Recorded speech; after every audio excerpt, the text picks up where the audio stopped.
আল্লাহ তাআলা কোরআনে কারীমের মধ্যে বলে দেখেন, ইন্না ইদ্দাতাশ শুহুরি ইনদাল্লাহি 12 শাহরান ফি কিতাবিল্লাহ। আল্লাহ তাআলা বলেন কোরআনে কারীমের মধ্যে তোমাদের আরবি মাস হচ্ছে 12টা। কয়টা? আরবি মাস হচ্ছে 12টা। আরবি মাস হচ্ছে 12টা। তার মধ্যে সর্বপ্রথম মাসের নাম কি আরবি? শাওয়াল মাস। কি মাস? এই যে শাওয়াল মাস। শাওয়াল মাসের আজকে কয় তারিখ? 2 তারিখ। কয় তারিখ? 2 তারিখ। শুধু শাওয়াল মাস, এই মাসটার শাওয়াল হিসাবে নামই নয়, এবং এর মধ্যে আল্লাহ অনেকগুলো নিদর্শন আছে। আল্লাহ তাআলা যা হজ ফরজ করেছেন, হজের মাস হচ্ছে 3টা। যেরকম কয়টা? 3টা হজের মাস। এর মধ্যে একটা শাওয়াল, জিলকাদ, জিলহজ। কয় মাস? শাওয়াল, জিলকাদ, জিলহজ। এই 3 মাস হচ্ছে হজের মাস। এবার প্রশ্ন করে, হজের মাসের সওয়াব আছে না নাই? কাফের মুশরিক বেঈমানরা এই 3 মাসে যুদ্ধ বিগ্রহ করতো না কেন? এটা সম্মানিত মাস।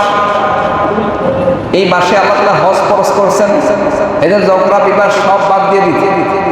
এদের প্রিয় বন্ধুরা, এই মাসটা আল্লাহর কাছে অনেক দামি। দেখেন আল্লাহ তাআলা কোরআনে কারীমের মধ্যে বলেন, ওয়ালিল্লাহি আলান নাসি হিজ্জুল বাইতি মান ইসতাতা ইলাইহি সাবিলা। আল্লাহ আল্লাহ কয় বান্দারে, ওয়ালিল্লাহি আলান নাস, তোমাদের উপরে, ওই আল্লাহর শপথ, তোমাদের উপর যাদের সমর্থ আছে বাইতুল্লাহ শরীফ হজ করার, বাইতুল্লাহ শরীফ যে ওখানে জিয়ারত করে আসা, তারপর হজ ফরজ। যেরকম সুবহানাল্লাহ। তাহলে বোঝা গেল আমাদের আগে বলছিলাম, এক হুকুমের পরে আরেক হুকুম দেয় কে? আল্লাহ। যাদের উপর সমর্থ তাদের উপরে, যাদের সমর্থ নাই এদের উপর হজ ফরজ না। জীবনে একবার হজ ফরজ। কয়বার? জীবনে একবার হজ ফরজ। আপনি যদি একবার হজ ফরজ হয়ে যায়, যদি আদায় না করেন, পরবর্তী গরিব হয়ে যান, তাহলে আপনি হজের ফরজের কাতারে আপনার নাম লেখা থাকবে। কি জন্য? যখনই হজ ফরজ হয়েছে তখনই হজ ফরজ করা, এটা আদায় করা ওয়াজিব। যখনই আপনার উপর হজ ফরজ হয়ে যায় তখন আদায় করা ওয়াজিব। বিলম্ব করা গুনাহ। বিলম্ব করা কি? গুনাহ।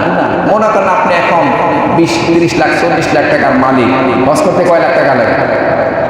5 লাখ, 6 লাখ, 7 লাখ, 8 লাখ, ভিআইপি পার্সোনাল বিভিন্ন সিস্টেম আছে। 5-6 লাখ টাকা। আপনি এখন কথার কথা, আপনি এখন 5-6 লাখ টাকার মালিক, আপনার বাসায় সব কিছু আছে, আপনার সমর্থ সব কিছু আপনার মেনটেন করার সবাই আছে, ছেলে সন্তান আছে, বিবি বাচ্চা সুস্থ। আপনার মক্কাতে 1 মাস বা 10 দিন, 20 দিন, 30 দিন থাইকা হজ করে আসার মতো আপনার কোনো সমস্যা নেই, কোনো বাধাবাধিকতা নাই, আপনার টাকাও আছে। তাহলে আল্লাহ এই মুহূর্তে আপনার উপর হজ খরচ করে দিয়েছেন। আপনি যদি এই হজ এখন না করেন, মনে করেন এখন টাকা আছে, পরবর্তী বছর গরিব হয়ে গেছে, পরবর্তী বছর আপনি গরিব হয়ে গেছেন, আপনার কাছে 1 টাকাও নাই। এই যে আপনার কাছে হজ ফরজ হয়েছে, হজ ফরজ হয়েছে, এটা আল্লাহর খাতার মধ্যে লেখা থাকবে, এই বান্দার উপর হজ ফরজ। ওই যে গরিব হয়ে গেছে পরে, এটা কোনো ধর্তব্য না। তাহলে হজ ফরজ হয়ে গেছে, এখন আদায় করতে হবে। যেভাবে হোক আপনার হজ আদায় করতে হবে, কারণ ওইটা আপনি করলেন না কেন, এটা আপনার সাদা। এই জন্য প্রিয় বন্ধুরা, আল্লাহ বলেন, ওয়ালিল্লাহি আলান নাসি হিজ্জুল বাইতি মান ইসতাতা ইলাইহি সাবিলা। আল্লাহ কে বান্দারে, যাদের উপর হজ ফরজ হইছে, যারা হজের সমর্থ আছে বাড়িঘর থেকে, মক্কা শরীফে তোমরা যে জিয়ারত করে আসতে পারবা, বাইতুল্লাহ শরীফ ভ্রমণ করে আসতে পারবা, তাদের উপরে আমি আল্লাহ হজ ফরজ করে দিয়েছি। যেরকম সুবহানাল্লাহ। দেখেন বিশ্বনবী কোরআনে কারীমের মধ্যে এবার আল্লাহ তাআলা বলেন, ইন্না আউওয়ালা বাইতিন বুদিআ লিন-নাসি লাল্লাযী বিবাক্কাতা মুবারাকান ওয়া হুদান লিল-আলামিন।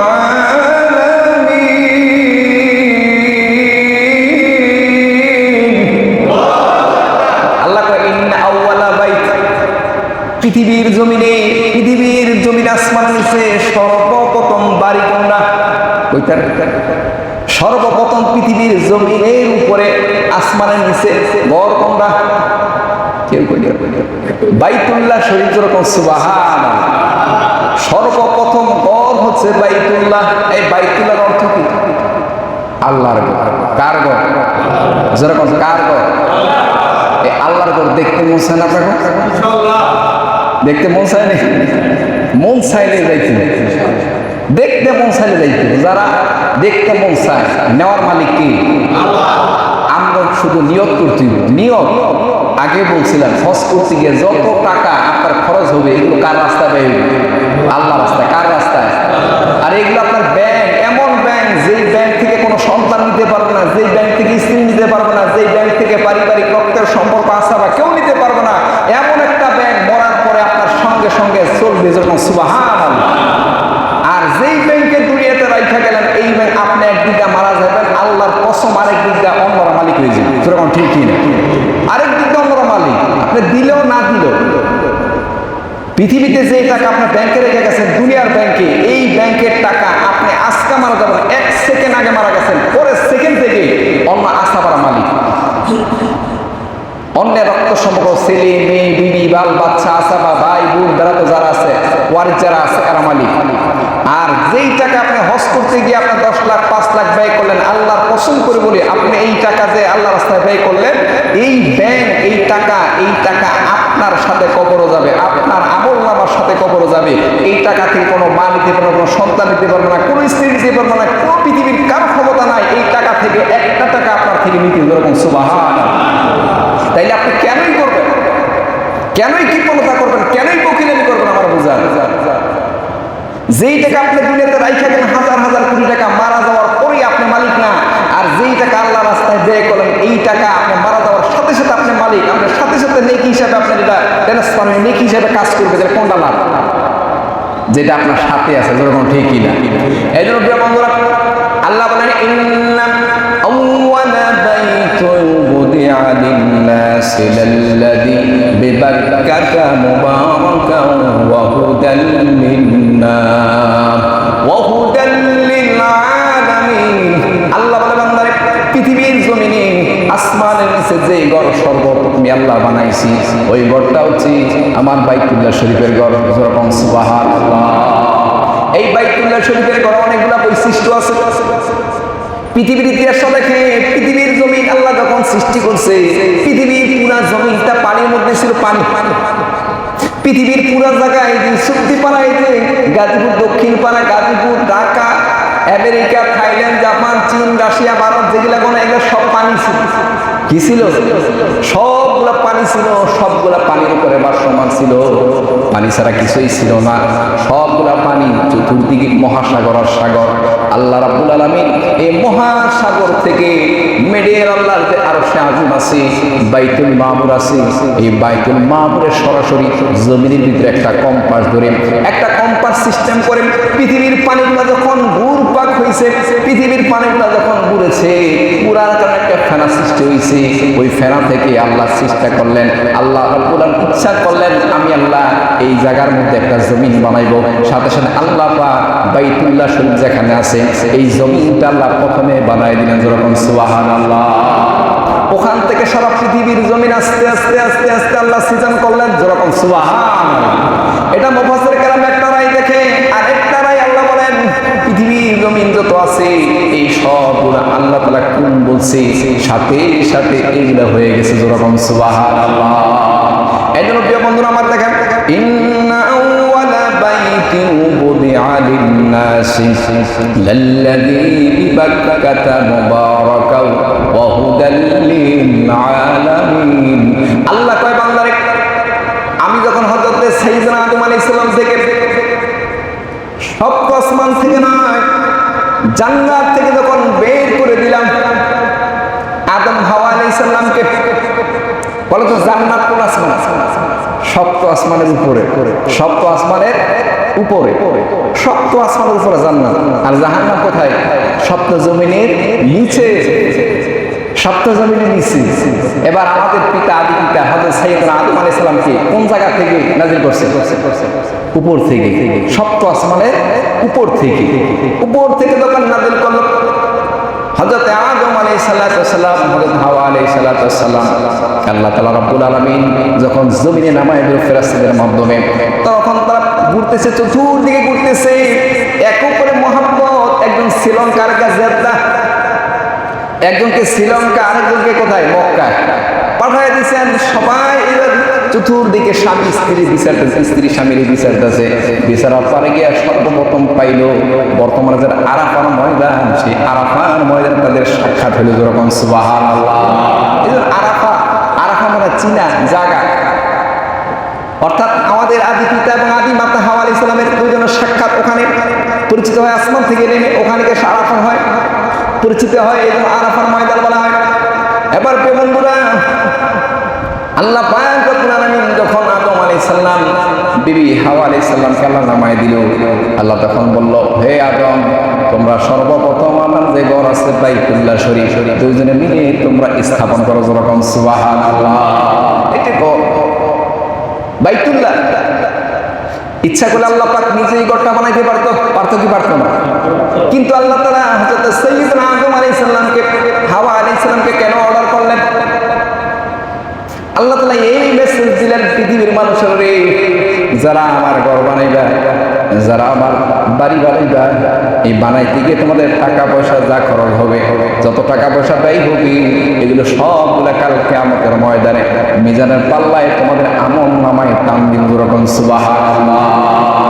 নবী আমার বলেন, মান বানা লিল্লাহি মাসজিদান বানাল্লাহু লাহু বাইতান ফিল জান্নাহ। যে ব্যক্তি মসজিদ বানাইবে আল্লাহর জন্য, মান বানা লিল্লাহি মাসজিদান, মসজিদ বানাইবে, আল্লাহ কয় কিয়ামতের ময়দানে আল্লাহ এই ব্যক্তির জন্য জান্নাতের মধ্যে একটা বাড়ি বানাইবে যেরকম সুবহানাল্লাহ। আপনি আল্লাহর ঘর বানাইবেন, আল্লাহ আপনার জন্য জান্নাতে বাড়ি বানাইবে যেরকম সুবহানাল্লাহ। ইচ্ছা করলে আল্লাহ এমনি বানাই দিতে পারে। বলো তো, জান্নাত যে আল্লাহ বানাইছে আপনার কোনো সহযোগিতা নিছে? জান্নাতে যে আল্লাহ অট্টালিকা বানাইবে আপনার কোনো সহযোগিতা নিছে? মানুষ ওখানে গিয়ে ঘর বাড়ি বানাইতে না, আল্লাহ বানাই দিচ্ছে। তাহলে দুনিয়া তো সামান্য, এই দুনিয়াতে ইচ্ছা করলে আল্লাহ তাআলা বাইতুল্লাহ বানাই দিতে পারবে। কেন বানাই নাই? কেন?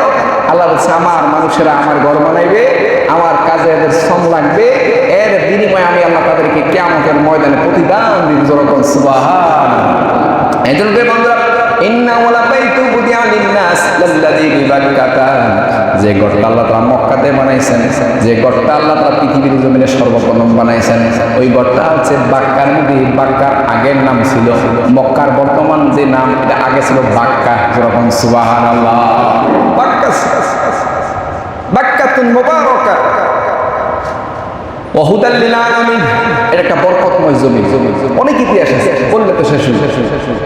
অনেক ইতিহাস, হজের ইতিহাস নিয়ে আল্লাহ তাআলা বিশাল হিস্টোরি দিয়ে দিয়েছে সুবহানাল্লাহ। উম্মতকে আল্লাহ অসংখ্য হজের মাধ্যমে নির্দেশনা আল্লাহ দিয়েছে। তার মধ্যে একটা দেখেন, আমরা যে জমজম কুপা পানি পান করি, বলতে এই জমজম কুপাটা আল্লাহ তাআলা হজের উসিলায় কোন একটা নবীর উসিলা আল্লাহ বানাইছে যখন, ঠিক এই হজের যে মৌসুমের মধ্যে মানুষ যে যায়, জমজম কুয়া কয় যেটার পানি কি শেফা উল্লিন্নাস, সারা মানুষের জন্য এটা শেফা যেরকম সুবহানাল্লাহ। এটা একটা বিশাল ইতিহাস আছে, আজকে বলবো না, আজকে বলবো ইনশাআল্লাহ। এই পানি যারা খাবে, খাদ্য হিসাবে খাইলে আল্লাহ খাদ্যর কাজ দেয় যেরকম সুবহানাল্লাহ। এই পানি যারা খায়, পানির হিসাবে আল্লাহ পানি হিসাবে কাজ করে। এই পানি যারা খায় রোগ মুক্তির জন্য আল্লাহ তাদের রোগ মুক্তি বালা করবে যেরকম সুবহানাল্লাহ। অনেক ইতিহাস আছে, অনেক বড় বড় ঘটনা আছে, সেদিকে যাব না। অনেক সাহাবীরা, আবু যর গিফারী রাদিয়াল্লাহু তাআলা আনহু, উনি যখন ইসলাম গ্রহণ করার জন্য আসছেন নবীর দরবারে, তখন 30 দিন পর্যন্ত জমজমের পানি পান কইরা বাইসে গেছে যেরকম সুবহানাল্লাহ। নবী আমার জিজ্ঞাসা করে, ও আবু যর গিফারী, তুমি তো গিফার নামক জায়গা থেকে এখানে আসছো, তুমি কয়দিন ধরে আসছো? বলো, আমি 30 দিন ধরে আসছি। নবী জিজ্ঞাসা করে, 30 দিন তুমি কি পান করেছো, কি খেয়েছো? বললো, ইয়া রাসূলুল্লাহ, আমি আসছি আপনাকে টেস্ট করার জন্য, আসলে কি ইসলাম ধর্ম সত্য কিনা, আপনার নবী সত্য কিনা। এবার আল্লাহ নবী জিজ্ঞাসা করে, ও আবু যর, তুমি যে এখানে আসছো, বলো তো তুমি 30 দিনে কি খাইছো? আবু যর গিফারী বলল, ইয়া রাসূলুল্লাহ, আমি 30 দিন যাবত যে জমজম কূপ আছে, জমজম কূপার খালি পানি খাইছি যেরকম সুবহানাল্লাহ। নবী আমার জিজ্ঞাসা করে, আবু যর গিফারী, তোমার কি ক্ষুধা লাগে নাই? আবু যর গিফারী ডাক দেখো, ইয়া রাসূলুল্লাহ, আমার তো ক্ষুধা তো লাগেই নাই, বরং আমি আগের সেই মোটা হয়ে গেছে যেরকম সুবহানাল্লাহ। ও অসংখ্য হাদিস। মা শুরিবালাহু হাদিসের মধ্যে আছে মায়ে জমজম মা শুরিবালাহু, যে নিয়তে খায় ওই নিয়ত পুরা করে কি আল্লাহ। আমাদের মধ্যে যারা অসুস্থ আছে, বিশ্বাস করেন যারা অসুস্থ আছে, এরা যদি এই পানি পেট করে খায় আর দোয়া করে, সাহাবীদের আমল থেকে পাওয়া যায় ইবনে আব্বাস রাদিয়াল্লাহু তাআলা যখন এই পানিটা পান করতে লাগলো, আল্লাহুম্মা ইন্নী আসআলুকা ইলমান নাফিআ ওয়া রিজকান ওয়াসিআ ওয়া শিফাআন মিন কুল্লি দা। আল্লাহুম্মা ইন্নী আসআলুকা ইলমান নাফিআ, আল্লাহ আমি আপনার কাছে উপকারী এলেন চাই, এই পানি খাওয়ার সময় দোয়া করতে লাগছে। ওয়া রিজকান ওয়াসিআ, প্রশস্ত রিজিক চাই। ওয়া শিফাআন মিন কুল্লি দা, এবং আপনার কাছে সকল রোগ থেকে মুক্তি চাই।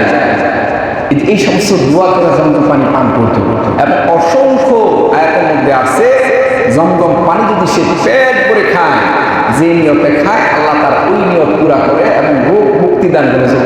সুবহানাল্লাহ। আমাদের দেশে যারা অসুস্থ আছে, যদি আমরা জমজম পানি পেট করে খাইতে পারি এবং নিয়ত করতে পারি, আল্লাহ আপনার রোগ বালা করে দেবে। যেরকম সুবহানাল্লাহ। এবং অসংখ্য ঘটনা আছে, এগুলো বলার সময় না, এখন শুধু কাজ দিলাম।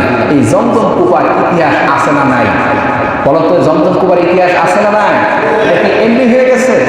না, এটা এক নবীর উসিলায়, এক নবীর কুরবানির থেকে, এক নবীর হজের উসিলায় আল্লাহ তাআলা জমজম কূপটা স্থাপন করে দিয়েছে। এটার পানি পৃথিবীর যত হাজার হাজার পানি নেই, এটার পানি শুকাবে না।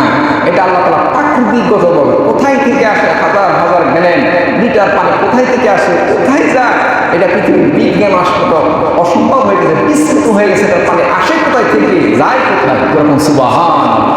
এদের প্রিয় বন্ধুরা, জমজম কূপের পানি এত পরিমাণ বরকত, এত পরিমাণ বরকত।